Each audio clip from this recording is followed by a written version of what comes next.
Welcome to Have You Read It, the channel where we bring books to life, one summary at a time.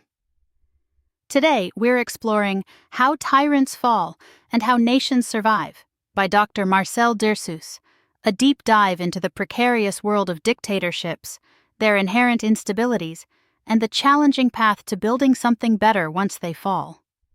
Dirsus, an expert on regime instability and political violence, draws upon years of research and first-hand experiences in authoritarian states like the Democratic Republic of Congo to offer a nuanced perspective on tyranny. The book's core concept is the golden gun paradox, exemplified by Muammar Gaddafi's final moments clutching his ornate, yet ultimately useless, golden pistol.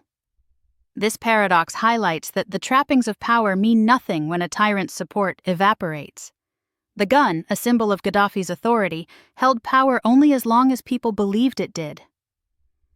Dirsus challenges the misconception that tyrants wield absolute power.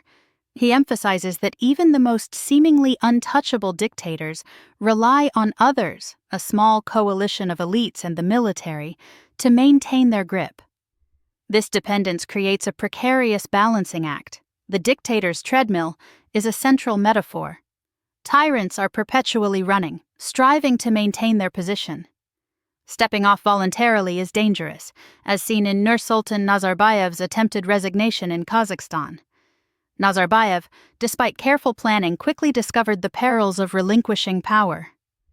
Former dictators, having committed countless crimes to attain and maintain their position, are vulnerable to prosecution or even assassination once they lose the protection afforded by their office.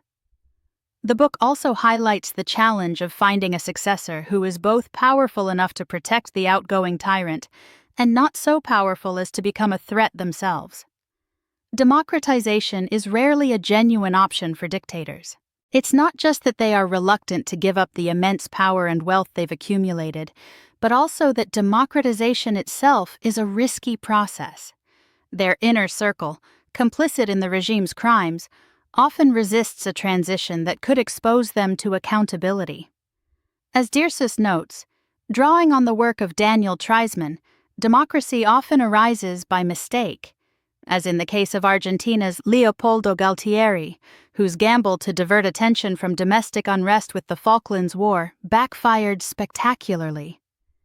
Exile, another potential escape route, is fraught with its own challenges. Finding a host country that can withstand international pressure and resist extraditing the former tyrant is crucial, as Charles Taylor's ill-fated Nigerian exile demonstrates. The International Criminal Court has further complicated matters, making safe havens increasingly scarce for dictators accused of atrocities. The enemy within is perhaps the most immediate threat. Dirsus explores the dictator's dilemma. The climate of fear created by tyrants makes it impossible for them to know who is genuinely loyal. This often leads them to prioritize sycophants over competent advisors, creating a feedback loop of bad information and poor decisions. Purges, while potentially effective in eliminating immediate rivals, can backfire due to the Icarus effect, as remaining elites recognize their own vulnerability and turn against the tyrant. The military poses a unique challenge. A strong military is essential for defending against external threats and suppressing internal dissent. Yet a powerful military also poses a coup risk. Dirsus details various coup-proofing strategies, including creating parallel security forces and fostering distrust within the military. However, these tactics can weaken the military's overall effectiveness, making the regime more vulnerable to rebels or foreign intervention. Rebellions, while difficult to sustain in the face of a modern state's power, can still pose a significant threat, particularly when fueled by natural resources like diamonds or external support. Geography plays a critical role, with remote, mountainous regions offering ideal havens for insurgents. The example of Idris Deby in Chad highlights the cyclical nature of rebellions, often driven by exclusion and fueled by grievances that persist even after a change in leadership. Popular uprisings, though not the most common cause of regime collapse, can be remarkably effective, especially when they reach a critical mass of participation, as Erica Chenoweth's 3.5% rule suggests. The book explores the dynamics of diffusion, where protests spread and become more sophisticated as they learn from each other.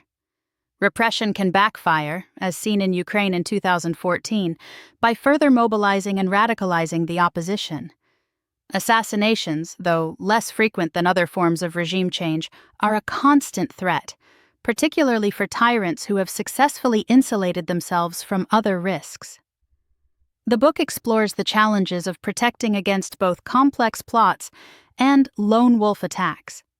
It also discusses the ethical and strategic dilemmas of foreign-sponsored assassinations, as seen in the U.S.'s repeated attempts to eliminate Fidel Castro. Succession is a critical, yet often neglected, aspect of regime stability. The absence of clear succession mechanisms in personalized dictatorships can lead to chaos and conflict when the tyrant dies or is deposed. The book contrasts this with the more stable transitions seen in one-party states, where the party itself can provide a degree of continuity. What happens after a tyrant falls is crucial. The book emphasizes that simply removing a dictator is not enough to break the cycle of tyranny.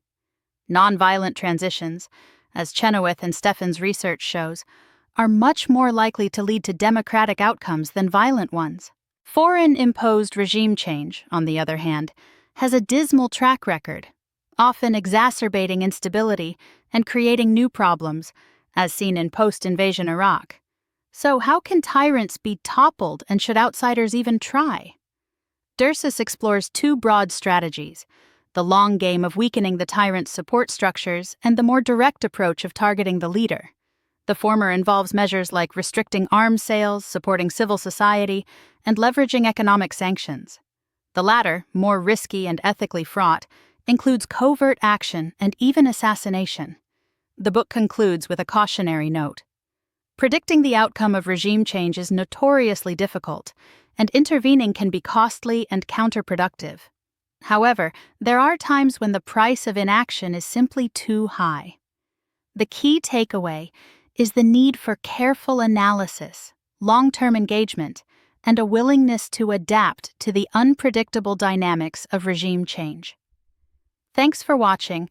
Make sure to give this video a thumbs up and hit that subscribe button so you never miss our next book dive.